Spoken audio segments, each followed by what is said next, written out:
আমার নাম মাহমুদুল হাসান। আমি পড়াশোনা করছি সমাজকর্ম বিভাগে। আমার শিক্ষাবর্ষ ২০১৯-২০ রাজশাহী বিশ্ববিদ্যালয় এবং শহীদ সোহরাওয়ার্দী হল ছাত্র সংসদ নির্বাচনে জিএস পদপ্রার্থী হিসেবে প্রতিদ্বন্দ্বিতা করছি। ৩৬ বছর পরে রাকসু অনুষ্ঠিত হচ্ছে।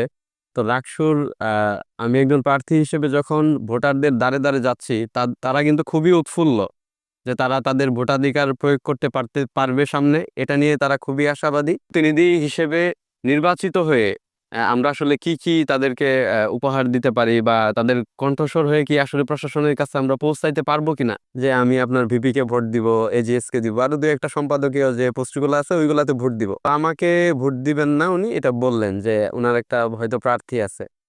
তখন আমি এই বিষয়টাকে খুবই সুন্দরভাবে গ্রহণ করলাম যে দেখেন যাকে যোগ্য মনে হবে বা যে কাছের আছে তাকেই ভোট দিবেন। আমি আপনার কাছে দোয়া চাইতে আসছি। আমার জন্য দোয়া রাখবেন। আর আমি যেন ভালো কিছু করতে পারি। এটা বলে আমি সুন্দরভাবে তার সাথে কুশলাদি বিনিময় করে আমি পরের যে হলের রুমগুলো আছে ওইগুলাতে গেলাম। তারপর হচ্ছে ওই রুমগুলাতে যেয়ে ২-৪ মিনিট তাদের সাথেও কথা বললাম। কথা বলে বের হইছি। দেখি যে ওই ২ রুম আগের যে শিক্ষার্থীর কাছে আমি গিয়েছিলাম, সে এসে দরজায় হাজির।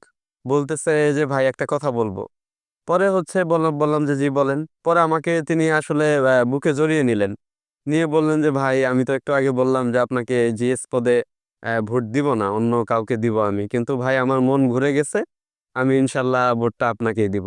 হারি বা জিতি মানে এই সকল বিষয়ে আমার প্রেরণা হয়ে থাকবে যে মানুষ উনি হচ্ছে আসলে যে কাউকে ভোট দিতে চাইছিল অন্য প্রার্থীকে, কিন্তু সেটা থেকে মন ঘুরে এসে সে আমাকে ভোট দিতে চাইলো।